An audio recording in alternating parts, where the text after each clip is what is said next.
Okay, so the article I'm sharing, Peace and Edification, is beautiful because it's given me an idea that I'm presenting to you. Being around people and having God's peace in you, it is actually visible to them. They either detest it and they kind of move away from you, or they're attracted to it. Now, I know this from my own personal experience in meeting people. I meet people every day out there now. I'm driving, I'm delivering. Um, Most people don't come to their doors. It's contactlessness, meaning they just drop the food off and go. But there are people that do sometimes come to the door. Now that the restrictions are lifted a bit better, I get to meet a few people, and they come to the door and they smile, and you can see it on their face. They're happy to get their food, and they're happy that they got it on time. Um, and they're thankful to me, the deliverer. I had one guy give me $10 bill because he said, you get it on the app, yes, but here's $10. Thank you for delivering my food. So you see it. And they see that you have a peace about it. Most of the time, I think I'm frustrated at all the driving and different things. But this is a lesson, and this is an experience that God has given me to train me. And each one of us are being trained in that way, with experiences with other people and even other believers, the family of the faith. Do we all get along? I don't know. As far as being mature, we should. We should get along in spirit, and we should match in spirit in that way. And most of us do, I believe. We're not around one another much. We may video fellowship here and there and speak on the phone or speak on chat or whatever, but to actually be in each other's company, that doesn't happen usually until conferences are held, which are tremendous. The conferences, I agree, are tremendous, and there's a couple coming up. I think there's one in September coming up as well, besides May. I can't travel, which I'd love to be able to travel and go to these conferences, Lord willing, but air travel is still not the greatest from Canada to go anywhere in the world, but we'll see.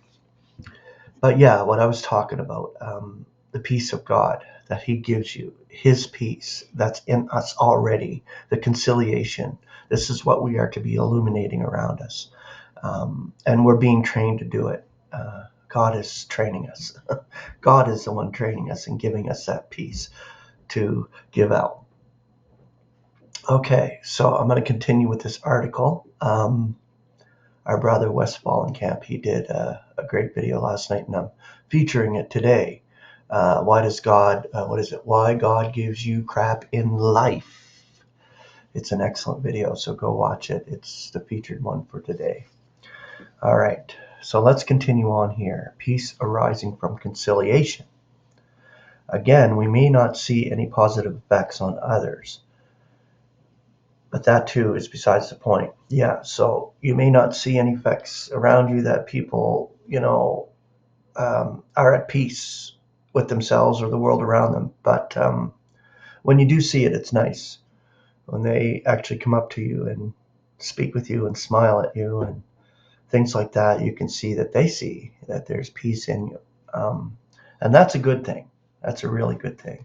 The long-term and short-term effects of our behavior on others are in God's hands. Yet for ourselves, the results are entirely beneficial. In imitating God as beloved children, Ephesians 5:1, our spirits are blessed and our faith is strengthened.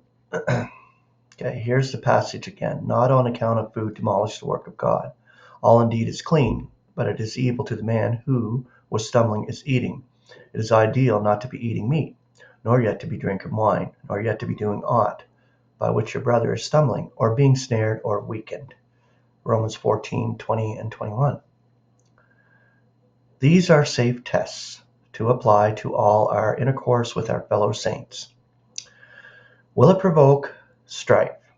If so, Let us avoid it. Will it edify? If not, let us forego it. Peace and the edification of others, rather than our own privileges, should be pressed.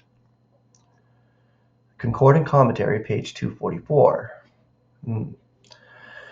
Eating the right foods, and even more importantly, avoiding the wrong foods, were once very vital in the service of God's people, Israel. The precepts of Deuteronomy 12 and 14 make this very clear. So yeah, if you want to see the law and what should be eaten and not eaten, go to Deuteronomy and you'll see how strict it was for Israel.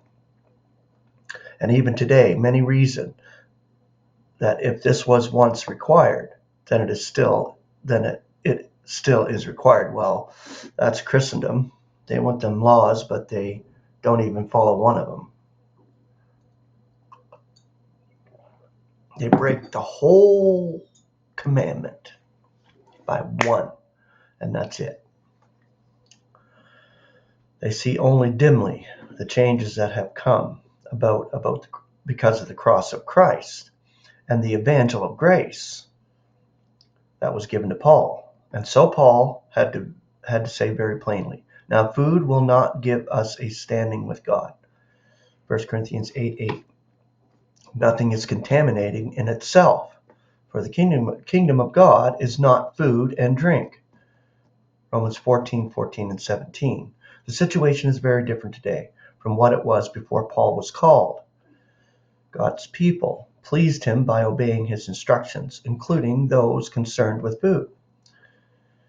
We are no longer under such laws, but we may be pleasing God by abstaining from foods, and that we have full liberty to eat, because we do not want our actions to stumble a weaker brother.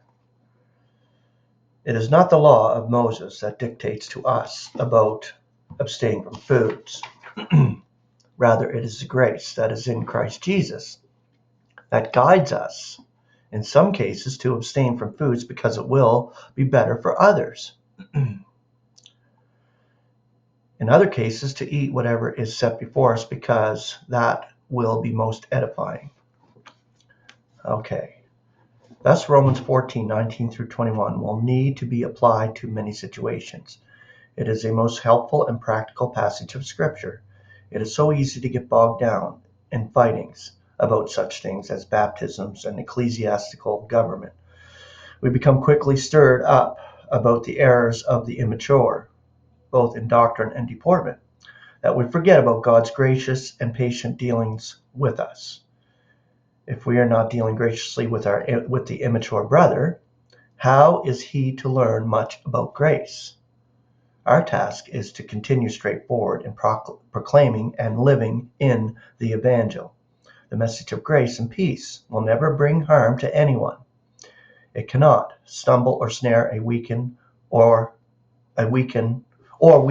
fellow believer. And when it is manifested in our behavior as well as proclaimed by our lips, it cannot but edify all with whom we come in contact. So, the peace message, the grace and peace message, we have it. So, grace and peace. Have a beautiful Wednesday.